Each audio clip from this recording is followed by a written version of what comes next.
You ask Tiger to solve. This deals with linear equations with one unknown.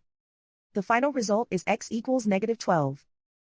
Let's solve it step by step. Group all constants on the right side of the equation.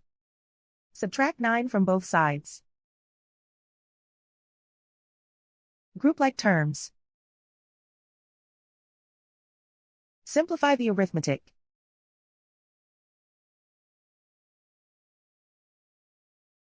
Isolate the x. Multiply both sides by 6. Group like terms. Multiply the coefficients.